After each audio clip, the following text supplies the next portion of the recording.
You say tomato, I say tomato. However, only if a few of us really call it by its first known name, tomato. First cultivated as early as 700 CE by the Aztecs, this fruit was the food of choice for all the cool kids in Mesoamerica.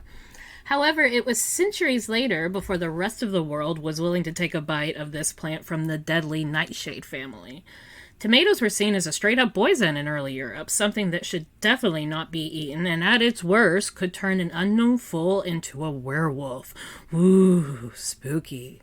Today, we will discuss those fun myths and more fun tales about that plump red berry while making a delicious creamy tomato soup, perfect for the beginning of sweater weather season, on this episode of Food Lore with Jenny. Hello everyone, welcome to my channel. I'm so happy you are here to join me. My name is Jenny, and I like to cook dishes related to myths, legends, old wives' tales, and more, all about food, with a few fun facts sprinkled around as well. So if this interests you, please hit that subscribe button, give the video a like, or leave a comment below. It means so much to me and the channel, and a big thank you to everyone who has subscribed so far. It's going up with every video, which is incredible. So thanks again, and I'll stop rambling now and get into cooking this delicious soup of tomato. For our ingredients, we will need 6 tablespoons of salted butter, 1 large Spanish onion diced, 2 to 3 cloves of garlic diced, 2 14.5 ounce cans of fire roasted diced tomatoes, 46 ounces of tomato juice, 4 tablespoons of sugar, 1 tablespoon of better than Bouillon Chicken Base. You can also use garlic base as a vegetarian option. A half a tablespoon of concentrated tomato paste, the one in the tube. A 1/4 teaspoon of crushed red pepper flakes. A 1/4 teaspoon of celery salt, 1 cup of Solera Sherry. Sweet Vermouth also works as well. I like the Bristol Cream brand, endorsed by Her Majesty Queen Elizabeth II. 1.5 cups of heavy cream, 2 tablespoons of finely chopped basil, and 2 tablespoons of finely chopped parsley. To start the soup, first, melt the butter over a medium-low heat in a large pot or Dutch oven. Add the diced onions and cook until translucent and soft. Add the chopped garlic and cook until aromatic, about 2 to 3 minutes. Stir frequently so the garlic won't burn. They're sensitive little snowflakes. Add both cans of fire-roasted tomatoes and stir to combine. Add the tomato juice and the sugar and stir again. You might need to add more sugar if your cans of tomatoes are super acidic. Some are, some aren't. It depends on the tomato at that time. Make sure you taste the soup as you go. 4 seemed to be the magic number for me, and you'll also get a little bit of sweetness from the sherry, but you might need to add a little bit more. It's best to wait to the end to add more if needed. Add your goops, the chicken base and the tomato paste, celery salt, and red pepper flakes to the pot. Stir thoroughly, turn the heat to high, and wait for the soup to boil. While we wait for a boil, let's talk about that indecisive fruit/vegetable and all the lore surrounding that round, plump gemma plants. The first known tomatoes most likely originated in the Andes Mountains of modern-day Peru and naturally spread to modern-day Bolivia and Ecuador. It is believed that the Incas and the Aztecs were primarily responsible for spreading the fruit to the rest of the ancient Americas. The Aztecs are especially noted for planting tomato seeds extensively in what we now call Mexico. Initially, these tomatoes were not the big red ones most of us recognize today, but small, yellow, slightly tough ones. There is a legend involving Christopher Columbus, who, despite popular belief, did not discover North America, but did happen to land in Central and South America instead, and his initial encounter with the little yellow tomatoes. According to the folktale, as he first gazed at the Orinoco River, where the wild tomatoes were growing along the banks, he was so inspired that he called it the gateway to the Garden of Eden. It must have been a beautiful, otherworldly scene. If only he could have left it alone. The Incas were neutral feeling about the newly discovered berry, but that cannot be said for the Aztecs, who by the early 16th century had completely domesticated the plant. They had bred numerous tomatoes of various shapes and colors. In fact, a Franciscan friar and missionary priest named Bernardino de Sanguin, who was visiting one of the Aztec markets of Tenochtitlan, and stated this upon seeing the varieties: large tomatoes, small tomatoes, leaf tomatoes, sweet tomatoes, large serpent tomatoes, nipple-shaped tomatoes.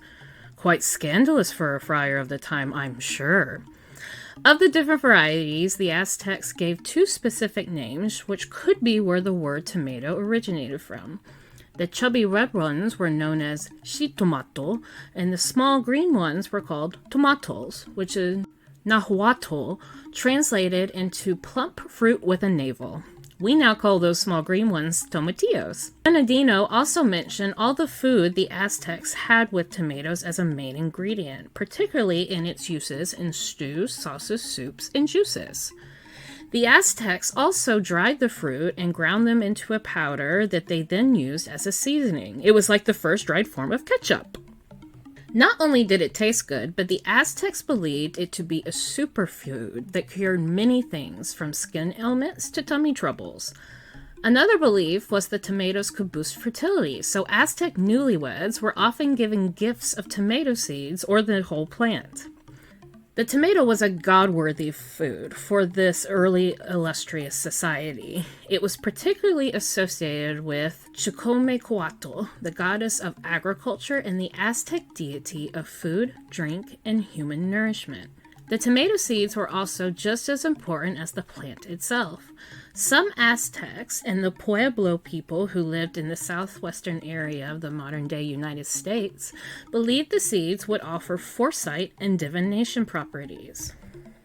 The tomato stayed exclusively in the Western Hemisphere until the 16th century. Then everything changed. In 1519, Spanish conquistador Hernán Cortés visited Aztec Emperor Montezuma II in Tenochtitlan. Cortés noticed a yellow variety growing on a vine in the palace gardens.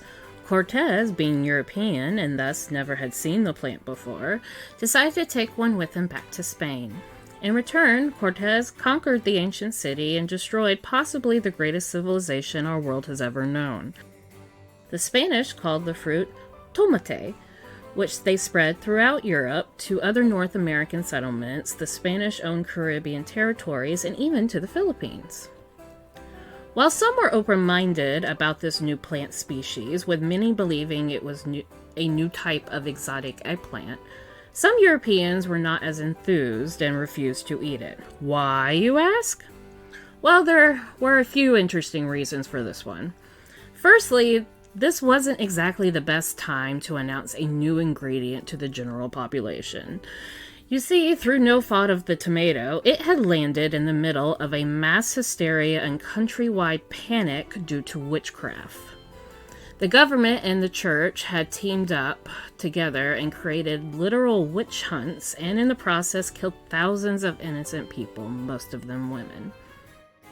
Andrés Laguna, a Spanish pharmacologist who also was a botanist and personal physician to the Holy Roman Emperor Charles V, King Philip II of Spain, and Pope Francis Julius III, which is quite a resume, did an experiment while working under the Catholic Church. The physician had been able to acquire some supposed witch's ointment.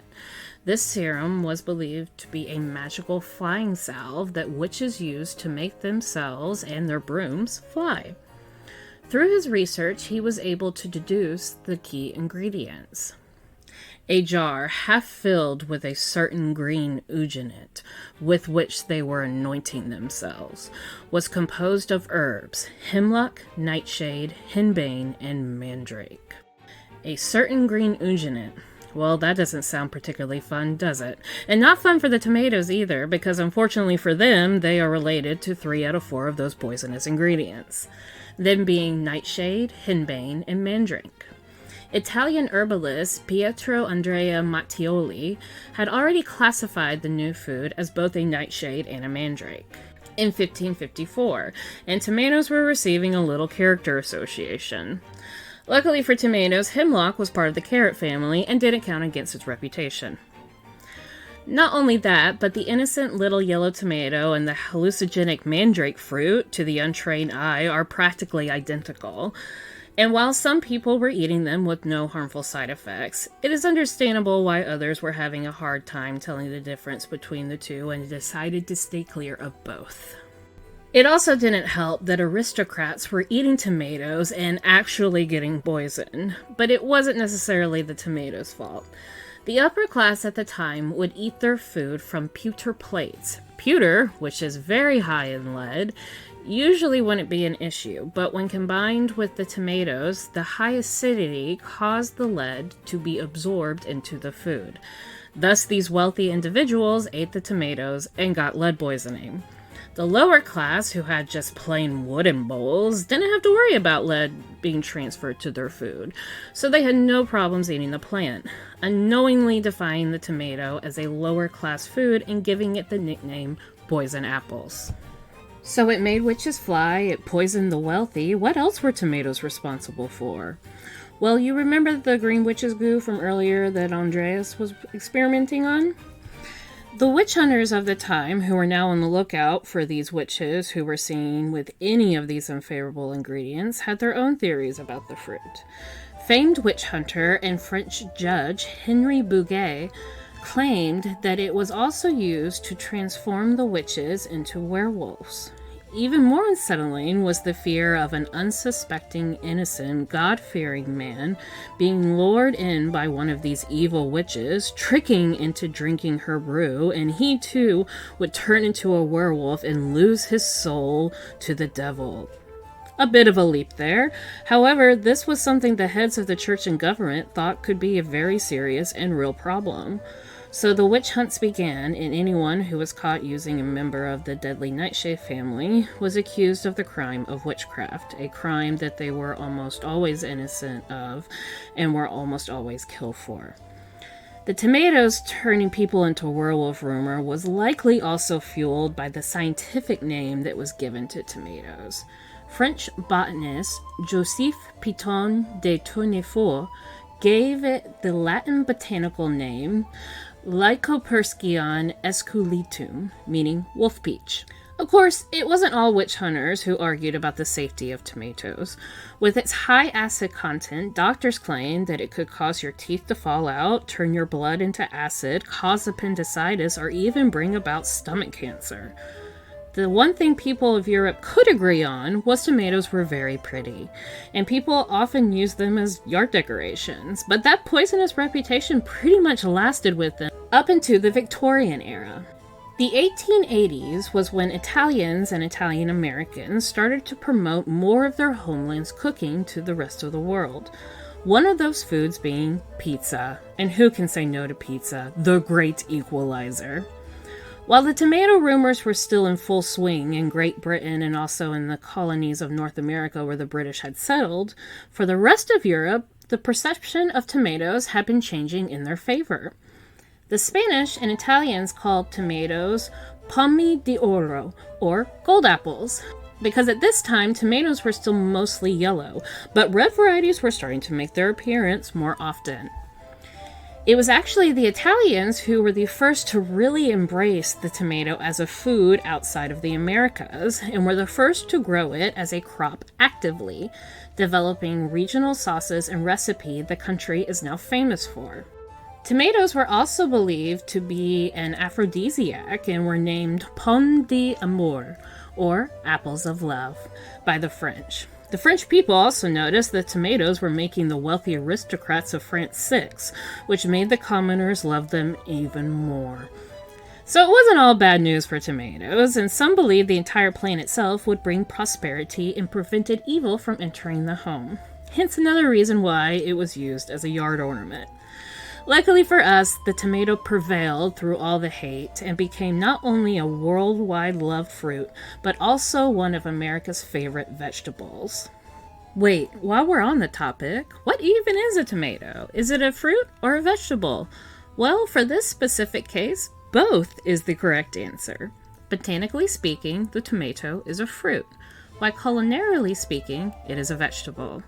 This is actually a common trope in the food world. Other botanical fruits that are also culinarily considered vegetables are avocados, eggplants, olives, pumpkins, okra, corn, cucumbers, green beans, and peppers. What do you think it should be classified as? Something your family can debate over while you serve them a bowl of this creamy, chunky plant potion. Now, let's get back to our soup, or poisonous witch's brew if you prefer. Once the soup comes to a boil, add the sherry. Continue boiling and stirring for a minute or two. Take the soup off the heat and add the heavy cream, basil, and parsley. Take out an immersion blender and slightly blend the soup. You'll want to blend it enough to make it smooth, but not enough to break up all the pieces of tomato. You'll want to leave some chunks of those tomatoes in there. A freestanding blender will also work if you don't have an immersion blender. Just make sure not to blend all the tomatoes fully. Taste your soup and add more red pepper flakes, celery salt, or sugar if wanted for personal preference. Note, it can get spicy quickly with the red pepper, so be careful on that. Ladle the soup into bowls and add more parsley or basil to the top, or even garnish with some shredded Parmesan cheese. Serve warm and enjoy.